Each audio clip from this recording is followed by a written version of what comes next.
Fernanda Cela, Deputy Editor for Elle and Elle Decor Mexico. And I'm here sitting with Babba Rivera, right? Sí. Hi, guys. I'm so excited. I want to start asking you, what did you want to be when you were a kid? Wow. I mean, when I was a kid, I didn't know anything about career opportunities because I grew up in a household where my parents just never had sort of like academic jobs. My mom was a cleaning lady and my dad was a painter. He painted cars. In back in Chile, he was a hairdresser, but in Sweden, he could never get a job because of the language barrier. That's a different story. So long story short, I didn't know much about career opportunities. So my biggest fascination as a kid was seeing my friends' parents who they worked in offices and I had no idea what they did. And I just remember telling my mom, I want to work in an office. So that was my big dream. And I asked my mom to buy me a briefcase I would pretend to play like office. Yeah, not a laptop yet. No, exactly. It was a briefcase with Post-its and real pens. So when did you realize you wanted to do what you're doing right now? I mean, was there like a moment, when did it hit that you wanted to do like your own project? I think in many ways, I've known since I was a kid that I wanted to be my own boss to some degree without really knowing fully what that meant. When I worked at Uber, I actually really enjoyed my time there. I had an amazing run. I always said that after Uber, I would go out and do my own company. And then when I was running my agency by Babba, a couple of things happened for me. I think one was that I became very aware of the lack of representation that there is in the industry. I was at the forefront of the direct-to-consumer booming business with my agency. We were getting pitched by new companies every day.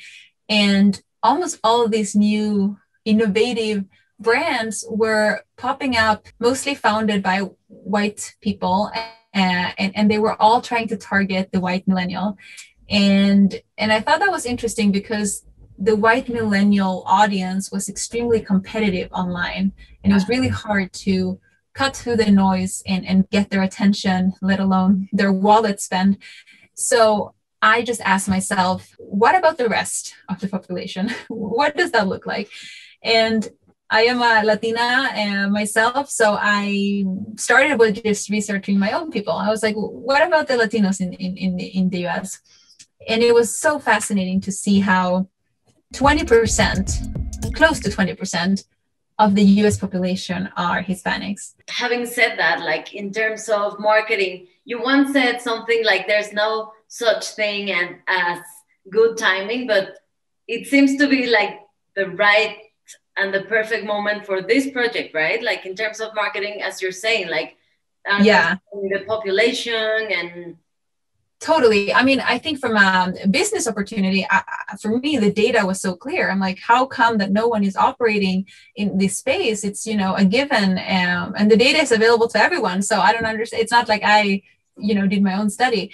But I think at the same time, it was a scary time for me to do it because my agency was doing really well. So it was a big opportunity cost, to close down something that is working just to make space for something new. And then the pandemic hit. Was it like somehow, or are you like just... No, I closed the agency. So that's the other thing, is that I'm very much an all-in person. So once I started researching this project that now is Ceremonia, at the time we called it Project X. I initially thought I would do both. And I thought we would incubate Ceremonia and, it would just be, one of many projects. But I am someone that's really driven by passion. So once I got in the wheels of building, the next generation of clean hair care and really a brand that's celebratory of the Latin heritage, I just felt like, this is what I want to do. This is my calling, and this opportunity is way bigger than the agency. So I took a scary decision to close down the agency and embark on the unknown. At least for me, if I put my everything into one thing, I can probably create something exceptional.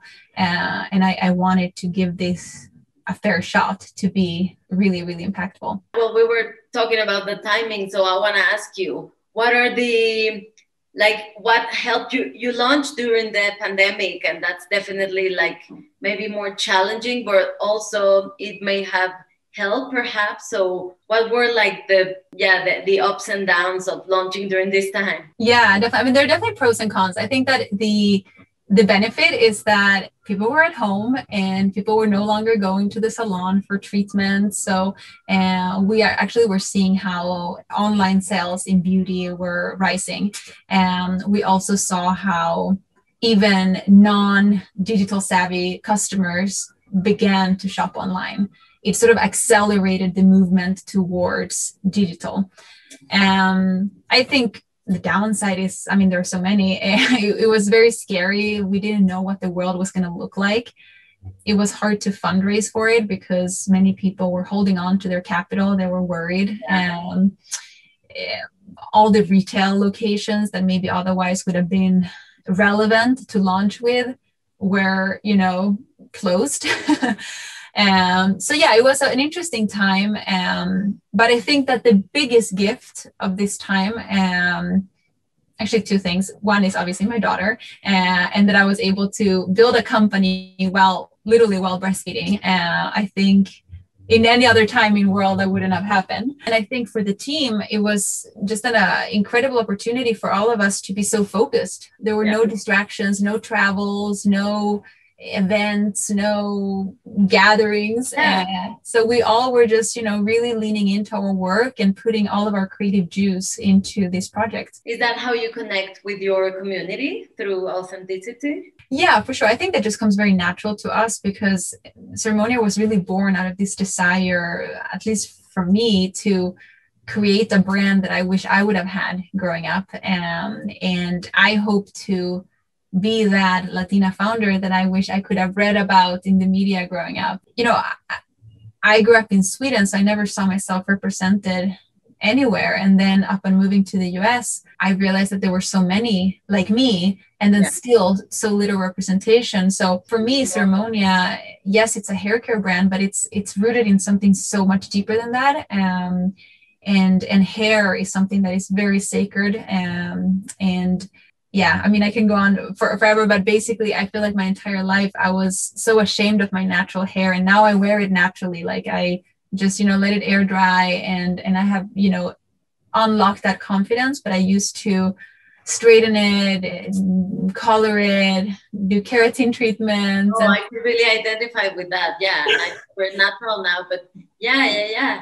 And it's such a vicious cycle, and like you're spending so much extra time, money, and brain power masking your identity in a way, and that is a product of society showing us that brighter looking hair, straight hair is good hair, and with Ceremonia I want to sort of like question that. And I think that we can really unlock our best hair days when we unlock our natural hair. So like everything, all your background and your international experiences shaped what Ceremonia is right now. For sure. We take a lot of inspiration from different industries. I think sometimes with hair care brands, it's like a celebrity stylist. She's now doing the red carpet looks at home, like we're so far from the celebrity stylist type of brand. We are more like a wellness brand for your hair. I like to think of us as like skincare for your hair. I'm much more interested in helping people revive their natural hair and help them restore and unlock, healthy growth and thickness and shine versus just styling it for the day or masking it. Tell us more about a little bit the process behind the brand. Yeah, for sure. I mean, going into beauty is interesting because it's very complex compared to, I don't know, designing a piece of clothing. And I think my superpower is that I'm very naive. I'm like, yeah, we can do that. I will find the right person for that. So I was really lucky. I was working with this, she's our head of product development. She's been in the industry for 20 years, worked at L'Oreal and at a lab, and just extremely knowledgeable. But still, curious enough that she wants to question the status quo. And I think that was the most difficult part, because we're a clean hair care brand and we are formulating everything with natural ingredients. And when we use synthetics, it's very safe and sort of performance driven synthetics, and no toxins whatsoever, no sulfates, no parabens, no silicones. And most product developers I would talk to, or labs that we would collaborate with, they're so stuck in their way, and they would almost try to convince me that it's impossible to do a good conditioner without silicones, or you can't do shampoo without sulfates. And so I think that's why it's so hard as a consumer to find good options, because most people that have the experience, they don't want to change. So we were very lucky that we got together the right team that are ambitious enough to question the status quo. This is like my domain. I am a very visual person. But it's tricky because I'm not a designer. I'm not a photographer. Like I'm not, so I couldn't be the one doing it, but it was very much like a strong vision, and then finding the right people to come together and evolve it together with me. We worked with a design agency that have done incredible brands before here in the US. And yeah, it was the first time for them doing something like a collaborative process, or yeah, very collaborative, because it was the first time for them to do something that was so rooted in like Latin heritage. And so we went through, you know, a lot of like research phase. Okay, what parts of Latin heritage do we want to enhance?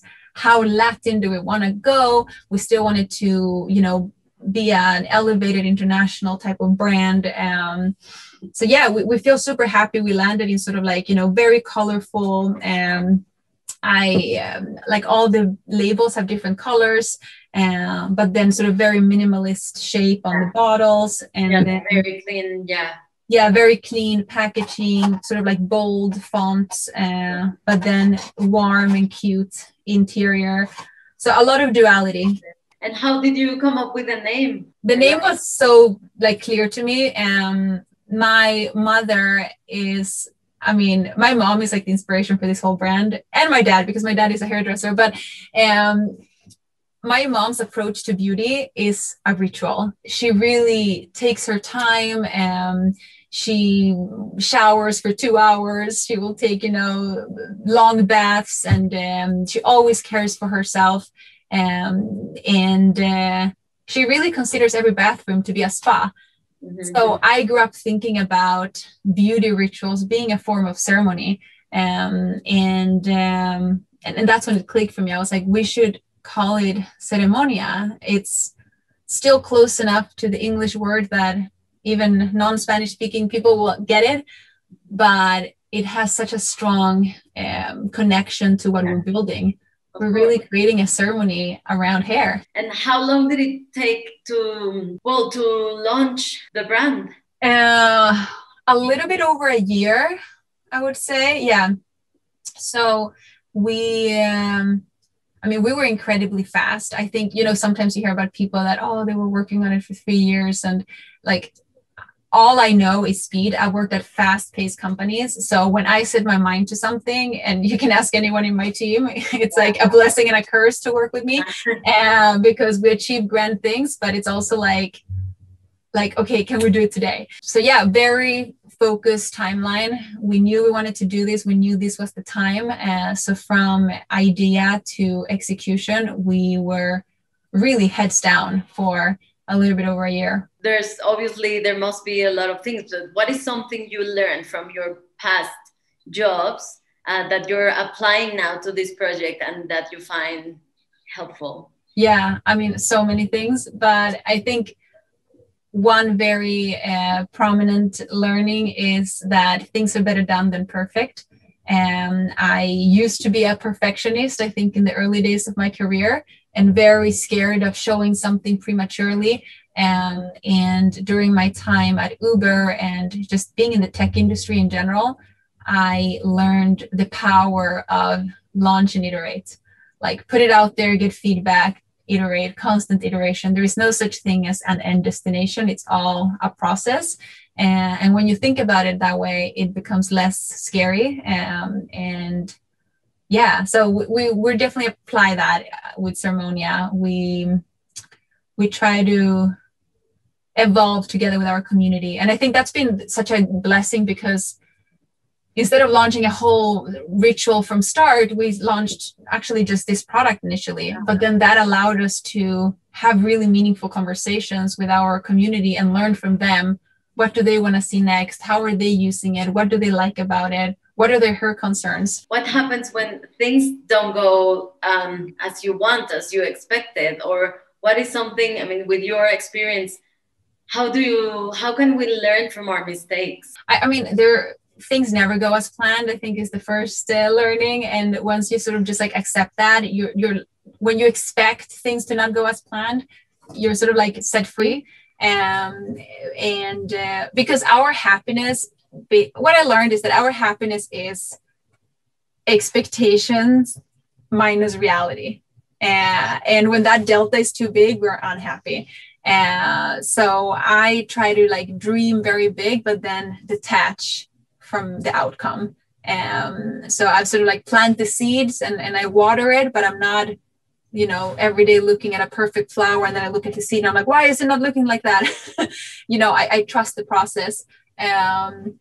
So I try to not look at my life from a sort of like failure or success, because it's all part of the process, right? So do you trust like your gut? Or when we were talking about timing also, and like not finding or not being like a perfect moment, but what would you say to someone starting a new project? Like, just go ahead and trust your gut? Or yeah, I am very strong like with my gut. I actually did something that's called human design. I highly recommend anyone Googling it. It's very interesting. And we all as human have a pattern that we're meant to follow. And when we don't follow our own human design, we find ourselves unhappy or angry or frustrated.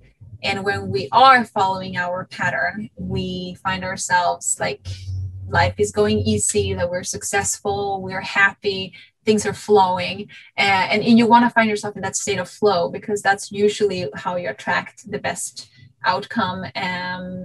It's almost like the better you feel, the more good you attract. So I try to stay close to my intended way of operating in this world. And for me, following my gut is really important. So sometimes you can't back it up. You just have a feeling and you're trying to rationalize it. And I think that's when I try to stop myself, because that's usually me trying to conform with the norms that were created oftentimes in a man-dominated world, that things have to be done in a certain way. And sometimes you just know that this is the way and I can't explain it, but I'm going to do it. Well, we were talking about these rituals and these things, but when you're working from home, do you have sort of a ritual? Like, I always need to sit in this chair, or I need to, like sit by the window? Or I basically created offices in both my homes. I have a house upstate, and this is my apartment in the city. And in the beginning, I was like working in a little laptop in a little corner. And then at one point I was like, I think when they declared it a pandemic, I was like, okay, we're going to be in this for a while. So both my husband and I, we ordered monitors, and, so I am someone who needs an office set up. I don't like to work from coffee shops or, so I have here a proper desk. It's in my walk-in closet, but it's a desk with a monitor and a camera. Yeah, so I'm very particular about that.